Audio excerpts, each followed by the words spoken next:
नमस्कार मित्रांनो, सुस्वागतम. घरोघरी मातीच्या चुली या मालिकेच्या आजच्या भागामध्ये आता इन्स्पेक्टर हे ऋषिकेशला पकडून पोलीस स्टेशनला घेऊन येतात आणि आता ह्या ऋषिकेशला म्हणत असतात की हे बघ, तुला या अगोदर सुद्धा आम्ही ताकीद दिली होती की तुझ्यात सुधारणा कर म्हणून, परंतु तुझ्यात काडीची सुद्धा सुधारणा नाही. तर तेव्हा मात्र आता ऋषिकेश म्हणत असतो की अहो, परंतु मी कुणाच्या वाटेला जात नाही, स्वतःहून खरंच मी कुणाची अगदी खोड काढतो का? तर लगेच आता इन्स्पेक्टर म्हणतात की अरे, तुझ्या वाटेला जे काही जातात त्यांना तू सोलून काढतो, त्याचं काय बरं? आणि आता तर माझ्याकडे पुरावा आहे, व्हिडिओ, आणि ज्या गुंडांना मात्र ऋषिकेशने बेदम मारलेलं असतं, आता ते अगदी ऋषिकेशला घाबरतच जरा बाजूला होत असतात.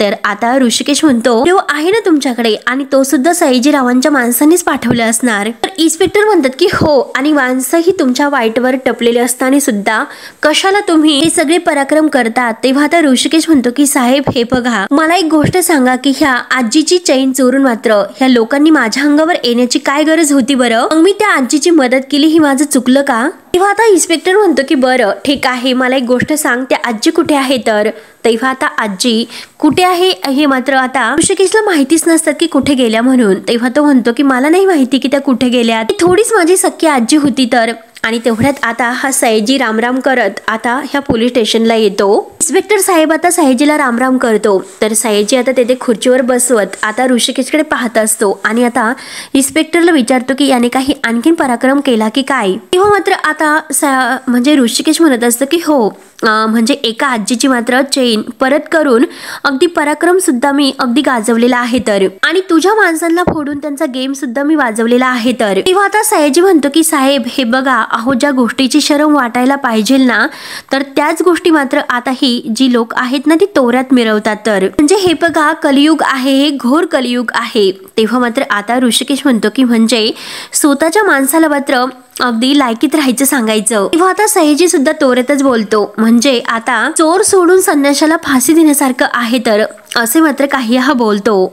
सयाजी म्हणतो की हे बघा, राडा मात्र याने घालायचा आणि सजा मात्र माझ्या माणसांनी भोगायची का? ऋषिकेश म्हणतो की हे बघा, मी सांगून ठेवतो की मी कोणताही राडा घालत नसतो, मी फक्त राडा हा थांबत असतो की जी काही तुझी माणसं घालतात तो. तेव्हा आता सयाजी म्हणतो की हे बघ, अरे मी तुझ्याशी नाही बोललो, मी साहेबांशी बोलतो. तेव्हा आता ऋषिकेश म्हणतो की हो बोला, साहेबांशी बोला, तुमच्या माणसांशी बोला, परंतु माझ्याबद्दल बोलताना मात्र सांभाळून बोलायचं. ऋषिकेश आता चुटकी वाजवत सयाजीला चांगलं धमकावत असतो. तर सयाजीला तेच हवं असतं. सयाजी इन्स्पेक्टर साहेबांसमोर म्हणतो की बघा, ह्याला हे असं हवं असतं. काही काही आईबाप असे असतात की अगदी दुसऱ्या माणसाबरोबर कसं वागायचं हे सुद्धा आपल्या मुलांना शिकवत नसतात. तर आता ऋषिकेशला फार असा राग येतो. ऋषिकेश म्हणतो की हे बघा, माझ्या आईबाबांच्यावर जायचं नाही, त्यांचे संस्कार काढायचे नाहीत, तुम्हाला सांगून ठेवतो. तेव्हा मात्र आता इन्स्पेक्टर साहेब मात्र ऋषिकेशला बाजूला करतात आणि आता इन्स्पेक्टर साहेब मात्र सयाजीरावांना म्हणतात की हे बघा, तुम्हाला वयाचं इतकंच भान आहे ना, आणि रणदेवे आणि तुमच्यामध्ये जो कुत्र्या मांजराचा जो खेळ सुरू आहे तर तो येथेच थांबवा. तुमच्यामुळे मुळशीमध्ये आता हे प्रॉब्लेम सुरू आहेत, तर मग आम्ही गुन्हेगारांना शोधायचं की तुमचे हे भांडणं सोडवायचे. तेव्हा आता सयाजी हवालदारांना म्हणतो की हे बघा, तुम्ही मात्र याला समजून सांगा, ऋषिकेशकडे हात करत म्हणतो. तर ऋषिकेश आता अगदी मोठ्याने हसतो. हे मात्र यांचं बरोबर आहे, कारण हे मात्र हे खरं बोललेले आहे. तर काय झालं हे बघा, तुम्ही आम्हाला समजून सांगा, ज्यांची कुवत आता समजून घेण्यासारख्या लायकीचीच नाही. आता सयाजीला खूप राग येतो. सयाजी आता अगदी रागाने उठतो आणि ऋषिकेशवर अगदी भयंकर चिडतो. मोठ्याने आवाज काढतो की तर ऋषिकेश सुद्धा काही कमी नसतो. ऋषिकेश सुद्धा अगदी त्याच्या जवळ येतो आणि अगदी मोठ्या आवाजात ओरडून म्हणतो, आवाज खाली ठेवायचा सयाजीराव. आणि तेवढ्यात तेथे नाना येतात. आता नाना हे ऋषिकेशला म्हणतात की ऋषिकेश, अरे तुझा सुद्धा आवाज खाली ठेव. तेव्हा आता इन्स्पेक्टर साहेब नानासाहेबांना म्हणतात की बरं झालं तुम्ही आलात, तुम्हीच आता यांना समजावा. तर आता नाना हे सयाजीला समजावतात की हे बघ सयाजी, अरे हे बघ, तुझ्या आणि माझ्यात जे काही वाद होते, भांडण होतं, तर ते आपलं आपल्यातच राहून दे. जुनी काहीतरी भांडणं आहे तर ती उकरून काढायची आणि माझ्या पोरांना तू त्रास द्यायचा. त्यामुळे हे जे काही तुझं सुरू आहे ना, बरं नाही. त्यामुळे तू ऋषिकेशच्या विरोधात जी काही तक्रार दिलेली आहे ती तक्रार मात्र मागे घे बरं. अरे झालं गेलेलं आहे तर ते विसरून जाऊयात. तर आता सयाजी भयंकर चिडतो आणि मोठ्याने ओरडत म्हणतो की काय विसरून जायचं? अरे हे कसं विसरून जाऊ, कारण तुझ्यामुळे मी जेलमध्ये गेलो होतो, आता मी बाहेर आलो, ते बेलवर आलो, त्यामुळे आता हे सर्व मी विसरून कसं जाणार? तुझ्यामुळे माझ्यावर केस लागली होती आणि तू म्हणतो की विसरून जा. असं कसं विसरून जाणार मी? त्यावर तर नाना म्हणतात की ठीक आहे, म्हणजे तुला भांडण मिटवायचं नाही तर. तेव्हा आता सयाजी म्हणतो की हो तसं समज तुला समजवायचं असेल तर. आणि सयाजीराव आता इन्स्पेक्टरांना म्हणतो की हे बघा, याच्यावर जी काही केस आहे तर ती मागे घ्यायची नाही. याने माझ्या माणसांना मारलेलं आहे तर त्यामुळे मात्र याच्यावर केस ही झालीच पाहिजे. तर आता नाना म्हणतात की इन्स्पेक्टर साहेब. तेव्हा आता नाना म्हणतात की ठीक आहे, अहो इन्स्पेक्टर साहेब तुम्ही आता यांची केस अजिबात मागे घेऊ नका, परंतु मी ऋषिकेशला सोडवण्यासाठी अगदी बेलवर सोडवायला आलेला आहोत आणि वकील साहेब सुद्धा आलेले आहेत. म्हणून नाना आता वकील साहेबांना आवाज देतात. तर आता वकील साहेब आत येतात. तेव्हा आता लगेच ऋषिकेशला म्हणतात की हे बघ, आज मात्र तू सुटला, परंतु आता असं काहीतरी करायचे नाही, नाहीतर मी तुला नाही सोडणार. तेव्हा आता नाना आणि वकील साहेब तेथून निघून जातात.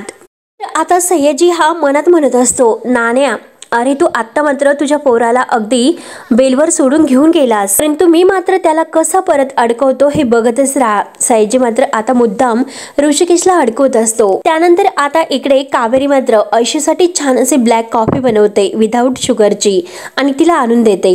ऐश्वर्या त्या लॅपटॉपवर काहीतरी काम करत असते. कावेरी विचारते की अगं काय करतेस? तर आता ही ऐश्वर्या म्हणते की काम करते मॉम. तर आता कावेरी विचारते की अगं तेच का, ते खानावळीचं जे काही सुरू आहे. तेव्हा आता ऐश्वर्या म्हणते की मॉम अहो त्याला रेस्टॉरंट म्हणतात. तर कावेरी म्हणते की अगं तेच तर ते. मग बरं मला एक गोष्ट सांग बरं, कधी सुरू करणार आहे तू हे सगळं? तेव्हा आता ऐश्वर्या म्हणते की बघा प्लॅनिंग सुरू आहे आणि लवकरच हे सर्व सुरू होईल. तर कावेरी पुन्हा विचारते की हो त्या दिवशी मात्र जो काही मुलगा आहे आणि तो मुलगा मात्र घरी आला होता, तो आणि तू मिळून मात्र हे सर्व करतात का? तर ऐश्वर्या म्हणते की हो हो आणि तोच माझा बिझनेस पार्टनर आहे. तर कावेरी म्हणते की अगं हे बघ ऐशू, अगं मुलगा तसा चांगला आहे. तर तेव्हा मात्र आता ऐश्वर्या म्हणते की अगं मॉम तो फक्त चांगला मुलगा नाही, परंतु इतका ब्रिलियंट मुलगा आहे ना. तेव्हा आता हे ऐकून कावेरी खूप खुश होते आणि म्हणते की ऐशू अगं काय सांगतेस, म्हणजे माझ्या लेकीची निवड अगदी एकदम झक्कास असली पाहिजे. तर आणि तेवढ्यात आता ऐश्वर्याला जोराचा ठसका लागतो. ऐश्वर्या आता म्हणते की एक मिनिट मॉम, म्हणजे तू हे काय बोलते? तर कावेरी म्हणते की अगं म्हणजे काय हे मी बोलते तुला, हे बघ तुम्ही दोघंही आता बिझनेस पार्टनर होणार आहात आणि दोघं मिळून मात्र हे सर्व काम करणार आहात. तर ऐश्वर्या हो हो करत असते. तर कावेरी हसून म्हणते की अगं सोबत काम करता करता तुमच्या दोघांचे विचार आणि गुण जर जुळले तर मात्र आयुष्यभराचा पार्टनर म्हणून काय हरकत आहे? ऐश्वर्याला राग येतो. ऐश्वर्या म्हणते की एक मिनिट मॉम, हे बघ असं काही होणार नाही आणि ही तुझी विचारांची जी काही बुलेट आहे ना ती आता थांबव आणि हे जे काही आहे ते स्लो कर आणि ह्या मॅप बरोबर माझं नातं कशाला तू जोडतेस? असं काही होणार नाही मुळातच. आणि हे बघ मॉम, अगं मुळात तुझी ही खूप वाईट सवय आहे. घरात कोणीही मुलगा आला की तू लगेच लग्नाच्या विषयी अगदी बोलणी सुरू करते. अगं मॉम मला नाही आवडत खरंच आहे. त्यावर तर कावेरी म्हणते की अगं ऐश्वर्या असं नाही आणि तू का उगाच कशाला चिडतेस बरं? अगं मी सहज विचारलं. तेव्हा लगेच आता ऐश्वर्या म्हणते की हो मॉम मी सहज विचारलं आणि मी आणि मॅप असं मी नाही अगदी हे करू शकत आणि तसंही मॅपला दुसरंच कोणीतरी आवडते तर मला हे नाही आवडत. तेव्हा आता कावेरी म्हणते की बरं बरं हे बघ तू म्हणते तेच आहे, तर मला एक गोष्ट सांग बरं, अगं तुला कशी मुलं आवडतात बरं? आणि तुला जर एखादा आवडत असेल आणि कशी आवडतात हे मला माहिती असेल तर मी सुद्धा तुझ्यासाठी एखादा मुलगा बघेल ना ग. आणि हे बघ आता मात्र तुझ्या लग्नाचं वय झालेलं आहे. ऐश्वर्या वैतागून म्हणते की मॉम हे बघ माझं काही लग्नाचं वय वगैरे झालेलं नाही. आणि हे बघ मॉम, अगं तुमच्या काळामध्ये लवकर लग्न होत असेल परंतु मला लवकर लग्न नाही करायचं. आणि हे बघ मॉम प्लीज माझ्यासाठी मात्र तू मुलगा बघू नकोस, मला तुझी चॉईस नाही आवडत, ती चॉईस अगदी भयंकर आहे. तर आणि हे बघ अगं माझी चॉईस कसे असेल, माझ्या चॉईस प्रमाणे माझा होणारा नवरा तो एक डॉक्टर असू शकतो, बिझनेसमॅन असू शकतो आणि फार तर फार तो वकील सुद्धा असू शकतो. आणि चल आता मी काम करू का? तर कावेरी आता खुश होते. त्यानंतर आता सौमित्र हा बोलण्यासाठी बाहेर येतो. तो अवंतिकाला फोन करत असतो आणि तेवढ्यात त्याच्या मागून आता सारंग येतो. सारंग मात्र आता सौमित्राला बोलताना पाहतो. आता सारंग सौमित्राची गंमत करण्याचं ठरवतो. आता मात्र तो अवंतिकाचा फोन लावण्याचा प्रयत्न करत असतो परंतु अवंतिकाचा फोन काही लागत नसतो. तर आता सारंग गुपचूप येतो, त्याच्या मागून डोकावून ऐकत असतो की नक्की हा सर्व काय करतो. तर सारंग आता विचारतो की काय रे दादा कुणाचा फोन लागत नाही? तर सौमित्र खूप घाबरतो आणि म्हणतो की सारंग तू काय करतोस इथे? अरे तू माझ्या मागे मागे काय करतोस? सारंग म्हणतो की अरे मी तुझ्या मागे मागे नाही करत, मी ऋषिकेश दादाची वाट बघतोय. सौमित्र म्हणतो की अरे आज जा आणि वाट बघ. तर आता सारंग म्हणतो की अरे पण फोन कुणाला करतोस आणि कुणाचा फोन लागत नाही तर की तू अवंतिकाला फोन करतो. सारंग आता हसतो. सौमित्र म्हणतो की हे बघ सारंग म्हणतो की मला सगळे कळाले आणि आता आईला सांगू का. सौमित्र म्हणतो की फटके देऊ का. आणि हे बघ आई आणि नानांसमोर जर तू अवंतिकाचं नाव घेतलं तर तू फटके खाशील. आणि हे बघ मी आता आई आणि नानांना नाही सांगणार, परंतु मला 100 रुपये दे. अरे खूप भूक लागली रे. अरे दे ना. आता सारंग अगदी केविलवाणी तोंड करतो आणि आता सौमित्राला पैसे मागतो. सौमित्र म्हणतो की हे बघ नाही देणार, काय करायचं ते कर. सारंग म्हणतो की नाही देणार. तुला तर माहितीच आहे की भूक लागली तर माझ्या पोटामध्ये काही राहत नाही म्हणून. मग आई समोर अवंतिकाचं नाव निघालं तर निघालं असे बोलून तो आता आतमध्ये जाण्याचं नाटक करतो. आता सौमित्र लगेच त्याला पकडतो आणि म्हणतो की हे बघ मी तुला पैसे देतो, परंतु शांत राहा बरं. आणि पॉकेटमधून काढून आता 100 रुपये त्याच्या हातात देतो आणि म्हणतो की हवं ते खा. सारंग आता लगेच हा हा करून हसतो आणि अगदी त्याची गंमत करत म्हणतो की अरे दादा तुझे हे 100 रुपये माझ्या हातामध्ये किती मस्त वाटतात रे. सारंग म्हणतो की माझा ऋषिकेश दादा जर असता तर त्याने न मागता मला 100 रुपये दिले असते. तर आता सौमित्र म्हणतो की हो तू त्याच्यामुळे जरा जास्त शेपारलेला आहे तर. आणि सारंग म्हणतो की अरे त्याने तर काही चूक केलेली नाही, त्याची काही चूक नाही तरी सुद्धा. आणि तेवढ्यात मात्र आता नानांची गाडी घरी येताना दिसते. आता सारंग म्हणतो की हे बघ अरे दादा आला तर. सारंग धावतच जातो आणि ऋषिकेशला मिठी मारत दादा असे म्हणतो. तेव्हा लगेच आता ऋषिकेश म्हणतो की अरे काही नाही. सौमित्र सुद्धा धावतच आलेला असतो. तेव्हा आता ऋषिकेश आज चला असे म्हणतो. तर आता सौमित्र सारंगला अगदी शांत राहायला खुणावत असतो. तर तेवढ्यात आता नाना हे आत येतात. तर सुमित्रा म्हणते की अहो तुम्ही आलात का आणि ऋषिकेश कुठे आहे. ऋषिकेश कुठे गेला, तो नाही आला का तुमच्या सोबत. तेव्हा मात्र आता लगेच ऋषिकेश आत येतो. सुमित्रा धावतच आता ऋषिकेश जवळ येते आणि म्हणते की अरे तिकडे खरंच तुझा कुणी मारले वगैरे नाही ना. आणि तुला जोपर्यंत मी बघितलं नाही तोपर्यंत माझ्या जीवात जीव नव्हता. आणि हे बघ अरे ऋषिकेश तू ठीक तर आहेत ना. तेव्हा आता नाना ओरडतात. नाना म्हणतात की हो तुमचे चिरंजीव आहे ना तर ते मार खात नाही तर अगदी मारतात. तेव्हा मात्र आता सुमित्रा म्हणते की हो झालं तुमचं सुरू, कारण माझे मुलं आहेत ना त्यांना कायम तुम्ही नाव ठेवत असतात. आणि आता कुठे माझा लेक घरी आला तर लगेच त्याला बोल चालू केले. तर नाना म्हणतात की हो बोल जरी लावले ना तरी सुद्धा तुमचा मुलगा नाही सुधारणार. तर त्या पोलीस स्टेशन मध्ये सुद्धा त्या सयाजीरावांबरोबर तो भांडण करत होता. आड येते म्हणून मला सगळ्यांच्या खाली मान खाली घालावी लागते. त्यामुळे मी तुम्हाला शेवटचं सांगून ठेवतो, जर यापुढे मला जर पोलीस स्टेशनची पायरी चढवायला जर लावली तर मात्र तुम्ही याद राखा. म्हणून नाना तर भयंकर चिडलेले असतात आणि मोठ्या आवाजात ते आता बोलतात. त्यावर आता सुमित्रा म्हणते की अहो हे बघा तो आता चांगला वागणार आहे, यापुढे आता असं काही होणार नाही, तुम्ही नका टेन्शन घेऊ. आणि हे बघा तो सुद्धा हो म्हणाला. तर नाना म्हणतात की अगं सुमित्रा तुझं लक्ष कुठे आहे. तो कुठे हो म्हणाला. अगं किती दिवस तू यांना ह्या कोडक्यांची बाजू घेणार आहे. तर म्हणून नाना मात्र चिडचिड करतच आता आत जातात. तेव्हा आता सुमित्रा ही ऋषिकेशच्या हाताला धरते आणि त्याला खाली बसवत म्हणते की अरे का कुणास ठाऊक हे तुझ्यावर इतकी चिडचिड का करतात हेच मला कळत नाही. आणि ऋषिकेशला ती हाताला धरून डायनिंग टेबलवर बसवते आणि म्हणते की ऋषिकेश अरे 2 घास खाऊन घे. तेव्हा ऋषिकेश म्हणतो की आई अगं मला नकोय काही. तर सुमित्रा म्हणते की अरे बाळा बस, अरे 2 घास तरी खाऊन घे. अरे तुझ्या आवडीच्या मी पुरणपोळ्या केलेल्या आहेत. ते ऐकून आता ऋषिकेशला फार आनंद होतो. सारंग म्हणतो की आई काय पुरणपोळ्या, आणि आई तू पुरणपोळ्या केल्या आणि मला का सांगितलं नाही बरं. तर सुमित्रा म्हणते अरे मी ऋषिकेश साठी केल्या. तर ऋषिकेश म्हणतो की आई अगं असून दे, सारंगला सुद्धा फार आवडतात पुरणपोळ्या. आणि काय रे सारंग मस्त ताव मारतो आता. सारंग म्हणतो की हो बसलो तर आहे ना मी जेवायला. आणि आता तो सारंग आईला पोळी वाढायला सांगतो. आता सुमित्रा त्याच्या ताटामध्ये पुरणपोळी देते. ऋषिकेश आता सौमित्राला म्हणतो की अरे ये ना सौमित्र तू सुद्धा जेवायला बस. आता सौमित्र म्हणतो की मला नकोय आणि सारंगला म्हणतो की तू सुद्धा जेवायला बसू नको. तेव्हा आता ऋषिकेश म्हणतो की याला आता काय झालं. सौमित्र म्हणतो की याला काय झालं म्हणजे तू आत्ताच ऐकलं नाही का. अरे आईने तुझ्यासाठी पुरणपोळ्या बनवल्या कारण तू आईचा लाडका आहे. तर सुमित्राला खूप हसायला येतं. आणि बघ ना अरे सारंग आपल्याला मात्र आईने भाकरीच्या तुकड्यावर घेतलेला आहे. तर ऋषिकेश हसतो आणि म्हणतो की नाही रे अरे भाकरीच्या तुकड्यावर नाही तर पुरणपोळीच्या तुकड्यावर घेतलं असेल. आणि आता सुमित्रा ही म्हणते की चल सौमित्र तू सुद्धा जेवायला बस. तर आता ऋषिकेश म्हणतो की बस बरं जेवायला. सौमित्र म्हणतो की नकोय मला भूक नाही आणि तो आतमध्ये निघून जातो.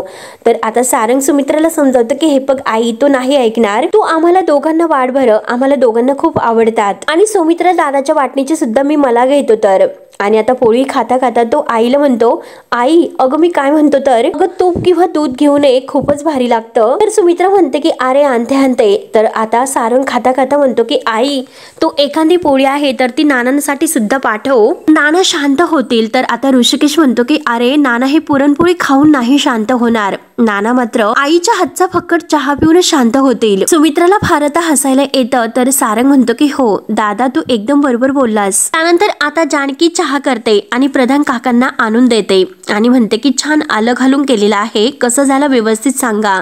तेव्हा आता काका हे चहा घेतात आणि जानकीला म्हणतात की एकदम फक्कड असा चहा झाला.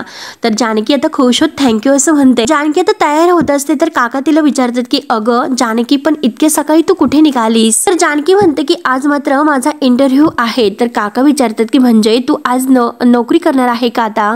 जानकी म्हणते की हो काका आता मात्र नोकरी करावीच लागेल कारण शिक्षणाचा खर्च भागवायचा आहे, घराचं भाडं वगैरे द्यायचं आहे. तर आणि 4 पैसे मात्र अगदी शिल्लक राहिले मला मधून सुद्धा पाठवता येतील आश्रमासाठी. तेव्हा आता लगेच प्रधान काका म्हणतात की अरे वा जानकी अगं आश्रम सोडला तरी सुद्धा त्याची ओढ काही अगदी सुटलेली नाही. तर जानकी म्हणते की अहो काका ओढ कशी संपेल, त्या आश्रमानेच मला माझं जगणं दिलेलं आहे. तर माझ्यासारख्या कित्येक मुलांना त्याने जगणं दिलेलं आहे. तर आणि अशा सगळ्याच मुलांच्या तोंडचा घास जर मी त्यांना मिळून देऊ शकले तर आता यापेक्षा माझा कोणताही आनंद मोठा नसेल माझ्यासाठी. तेव्हा आता प्रधान काका खुश होत म्हणतात की हे बघ जानकी अगं तुझे हे विचार ऐकून मात्र असे संस्कार मधुहूंनी तुझ्यावर केलेले आहेत ते. आणि तेवढ्यात आता ह्या काकू येतात. काकू लगेच आता प्रधान काकांना म्हणतात की काय पोटच्या मुलीचं कौतुक करायचं सोडून दुसऱ्याचं कशाला कौतुक करता तो. आता हे प्रधान काका त्यांच्या बायकोला म्हणजे बकुळाला म्हणतात की बकुळा तू हे काय बोलतेस. आता जानकी सुद्धा हे सर्व ऐकते आणि तिला खूप वाईट वाटतं. आता बकुळा जानकीला आवाज देते की जानकी घरातील सगळी काम झाली का. तर जानकी म्हणते की हो सगळी काम आटोपलेली आहेत, स्वयंपाक झाला, नाश्ता पाणी सगळं काही झालेलं आहे. तर आता फक्त इंटरव्ह्यूला मला जायचं आहे त्याचीच तयारी मी करते. तर आता ही बकुळा म्हणते घरात फक्त इतकीच कामं असतात का आणि मुळात म्हणजे जानकी तू कसं ठरवलं बरं घरातील काम पूर्ण झाली ते. त्यावर आता जानकी विचारते की म्हणजे काकू काय झालं हो, घरात काही काम राहिले का. किंवा मात्र आता ही बकुळा म्हणते की आज माझ्या प्रियाला पाहायला पाहुणे येणार आहेत, कांदे पोहे करायचे आहेत, तू वाण्याकडे जा आणि जरा पोहे घेऊन ये. तर जानकी म्हणते की काय पोहे काकू हे बघा मला. तेव्हा आता बकुळा मावशी ही ओरडते आणि म्हणते की काय ग काय तुला. प्रधान काका म्हणतात की अगं बकुळा आज तिचा इंटरव्ह्यू आहे. तर बकुळा काही बोलून देत नसते. बकुळा म्हणते की मग काय करणार, पोहे आणण्यासाठी कितीसा वेळ लागणार आहे. तर आता प्रधान काका म्हणतात की अगं तुला पोहे आणायचे असेल तर मी आणून देतो, नाहीतर तुझ्या मुलीला सांग, तशीही ती झोपूनच पडलेली आहे. तर आता बकुळा ओरडते. बकुळा म्हणते की हे बघा ती तयार होते, तिला बघायला मुलगा येणार आहे, हिला बघायला नाही, म्हणून जानकीकडे बोट करते. आणि हे बघा मी तुम्हाला म्हणते हिला जर जाण्यासाठी थोडासा उशीर झाला तर काय आभाळ कोसळणार आहे का. आता ह्या दोघांमध्ये चाललेले भांडण बघून जानकीला वाईट वाटतं.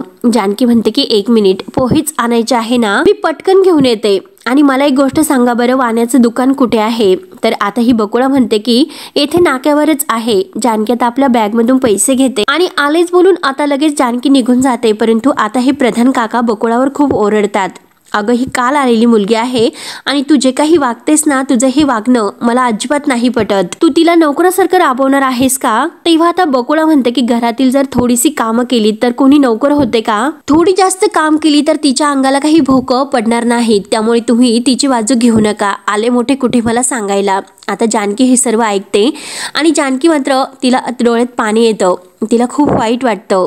तेव्हा मात्र आता जानकी तरी सुद्धा स्वतःला सावरते आणि पोहे आणायला निघून जाते. तर इकडे सारंग आणि ऋषिकेश मात्र अगदी सकाळी सकाळी फेरफटका मारायला अगदी येत असतात. दोघे गप्पा करत येत असतात. सारंग म्हणत असतो की अरे आज बुलेटवर गेला असतो तर बरं झालं असतो, पाय खूप दुखतात. ऋषिकेश म्हणतो की अरे आज जर आपण बुलेट घेऊन गेलो असतो तर नाना असे म्हटले असते की गेले आज हे पोरं पुन्हा टवाळक्या करायला गेलेत म्हणून, कशालाही कटकट. तेव्हा आता सारंग म्हणतो की हे बघ दादा अरे जेव्हा आपल्याकडे बुलेट असते ना आणि मी तुझ्या मागे बसतो तेव्हा खरंच मला खूप भारी वाटतं रे, असं थ्रिल वाटतं मला. तर ऋषिकेश म्हणतो की बरं ठीक आहे, तुला असं वाटतं ना, मग आपण धावण्याची शर्यत लावूया तर. आणि समोर जे काही जोशी किराणा दिसत आहेत ना तिथपर्यंत आपल्याला धावत जायचं. जो अगदी पटकन जाईल तो जिंकेल. तेव्हा मात्र आता 1 2 3 असं म्हणून ऋषिकेश पुढे धावतो, सारंग तर मागेच राहतो. आणि तेवढ्यात आता त्या दुकानातून जानकी ही पोह्यांचा पुडा घेऊन येत असते आणि तेवढ्यात ऋषिकेश तिला जाऊन धडकतो आणि जे काही पोहे आहेत तर ते मात्र सगळे खाली अगदी ऋषिकेश आणि जानकीच्या अंगावर उधळून देतात. सगळे पोहे आता इकडे तिकडे उधळून आता हे दोघेही खाली पडतात एकमेकांच्या अंगावर. तेव्हा आता सारंग धावत येतो आणि म्हणतो की अरे देवा, यांचा तर कांद्या पोह्याचा कार्यक्रमच झाला वाटतं. तेव्हा मात्र आता दोघेही घाईने उठतात. तेव्हा आता जानकी त्याच्यावर ओरडते की अरे तुला दिसत नाही का, माझे सगळे पोहे सांडले. तेव्हा आता ऋषिकेश म्हणतो की तुला दिसत नाही का. जानकी म्हणते की अरे अरे तूच धावत आला माझ्या पोह्यावर अगदी बैलासारखा. तेव्हा आता ऋषिकेश म्हणतो की बैल कुणाला म्हणतेस. तर आता जानकी ओळखते आणि म्हणते की तू तोच आहेस. तेव्हा ऋषिकेश विचारतो की कोण तू. तर जानकी म्हणते की उडान टप्पू, आणि जत्रेमध्ये फुगे फोडण्याचा आगाऊपणा तूच केला होतास ना. तेव्हा आता ऋषिकेश म्हणतो की हो, ही तर ती जत्रेवाली आहे.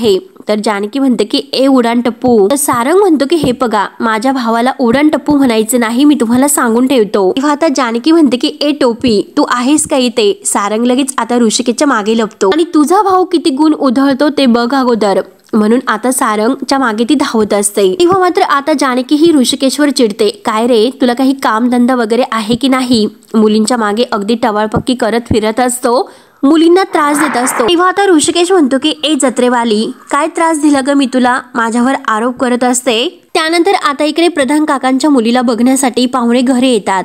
आता मात्र सगळ्यांची विचारपूस होते, प्रवास वगैरे कसा झाला, काही थकले वगैरे नाही ना.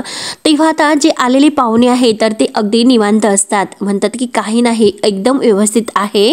बकुळा मावशी त्यांना चहा पाणी वगैरे करतात. तेव्हा मात्र आता बकुळ्या मावशी त्यांना पाणी वगैरे देऊन आता प्रधान काकांना जरा आत बोलावते. आणि प्रधान काका आता आल्यानंतर आता ही बकुळा म्हणते की ती जानकी अजूनपर्यंत पोहे घेऊन आली नाही, इतका वेळ लागतो का तिला पोहे घेऊन येण्यासाठी. तर इकडे मात्र जानकी आणि ऋषिकेश या दोघांचं अजून सुद्धा भांडण सुरू असतं. ऋषिकेश म्हणत असतो की माझं मी चाललो होतो. जानकी म्हणते की काय चाललो होतो, अरे बैलासारखा उधळत आला होता तू माझ्या अंगावर, आणि धावताना तुला कळत नाही का, आजूबाजूला जरा झापडं लावून फिरतोस का. ऋषिकेश म्हणतो की ए काय चाललं तुझं, मगाशी मला बैल म्हणाली आणि आता घोडा म्हणतेस, जनावराशिवाय माझ्यात तुला काही दिसत नाही का वेगळं असं. जानकी म्हणते की हो हो दिसते, आणि हे बघ मला खूप उशीर झालेला आहे, तुझ्याशी वाद घालण्यासाठी माझ्याकडे आता वेळ नाही. तर एकतर अगोदरच पोहे सांडले आणि आता पुन्हा ओरडते की तुझ्यामुळे माझं नुकसान झाले. आणि जानकी ते पोहे गोळा करत असते आणि बडबड सुद्धा करत असते की आता अन्नाची नासाडी करतो. आता ह्या मुलाला खरंच काही कळत नाही. आणि तेवढ्यात ऋषिकेश आपल्या खिशातून पैसे काढतो, तुझं नुकसान झालं ना, आणि लगेच तिच्या हातावर 100 रुपये देतो, आणि या पैशाने पोहे घे आणि शिल्लक जे पैसे राहतील ते सुद्धा तुलाच ठेव. आणि तो सारंगला म्हणतो की चल रे सारंग. तेव्हा ते दोघे जायला निघतात. जानकी रागाने उठते आणि ऋषिकेशला म्हणते की ए माजुरड्या, हा माजुरडेपणा मला दाखवू नकोस, जी पैशाची गुर्मी आहे ना ती तुझ्याकडेच ठेवायची. आता मात्र जानकी टुचकी वाजवत बोलत असते. सारंग लगेच म्हणतो की ए तू माझ्या भावाशी बोलताना असे टुचकी वाजू नकोस, सांगून ठेवतो. तर जानकी म्हणते की अलेले लहान भाऊ बोलला का, अरे बाळा तू शाळेत नाही गेला का, शाळा शिकायची की ह्या दादाबरोबर उडान टप्पू करत हिंडायचं. ऋषिकेश म्हणतो की अगं तू त्याच्याशी का बोलतेस, माझ्याशी बोल ना. जानकी पुढे म्हणते की हे बघ, अरे नुकसान भरपाई ही पैशाने नाही करता येत, त्यासाठी पुरेसा एक सुद्धा शब्द हा महत्वाचा असतो. आणि परत आता डोक्याला हात लावते आणि कुणाशी मी बोलते, तुझ्याशी बोलून काही उपयोग नाही, म्हणून ती जायला निघते.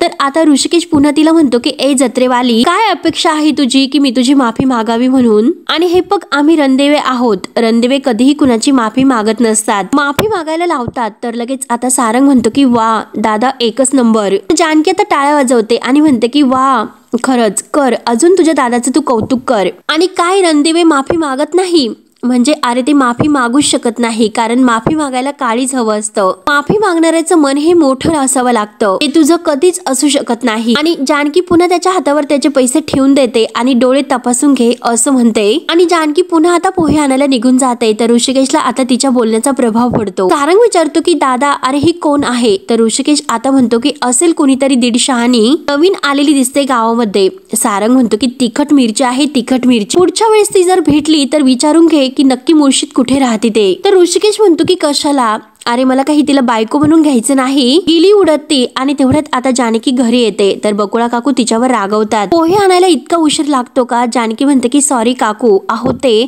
तर आता बकुळा काकू म्हणते की एकही शब्द बोलू नकोस, शांत राहा, तुझ्यामुळे हे पाहुणे आता तात्काळलेले आहे ते, चल आता, असे बोलून आता बकुळा काकू रागवतात. तर हा भाग येथे संपतो. पुढील भागामध्ये आता मात्र हा जो काही मकरंद आहे तो जानकीला अगदी जॉब देतो, कारण जानकीला त्याला प्रेमात पाडायचं असतं. आता जॉब मिळाल्यानंतर जानकी खूपच खुश होते आणि ती मकरंदच्या अगदी हातात हात देते, अगदी खुश होत. आणि सगळ्यात अगोदर हे लेटर मी देवाच्या पायाशी ठेवेल. आणि जानकी धावतच निघून जाते. तर मकरंदला आता इतका आनंद होतो कारण जानकीने आता पहिल्यांदा त्याच्या हातामध्ये हात दिलेला असतो.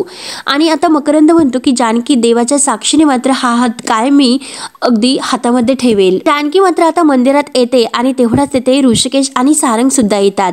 जानकी आता त्यांना म्हणते की हॅलो. लोक हे रांग लावून दर्शन घेतात. तर ऋषिकेश म्हणतो की तुम्हीच घ्या. तर जानकी म्हणते की मी तुम्हाला नियम सांगते. तर ऋषिकेश म्हणतो की ऋषिकेश रणदिवे नियम पाळत नाही, नियम हा बनवत असतो. आणि आता चुटकी वाजवत तो जानकीला उत्तर देतो. तेव्हा आता मित्रांनो पुढे काय होईल हे बघण्यासाठी आपल्या चॅनलला नक्की तुम्ही सबस्क्राईब करत राहा. धन्यवाद.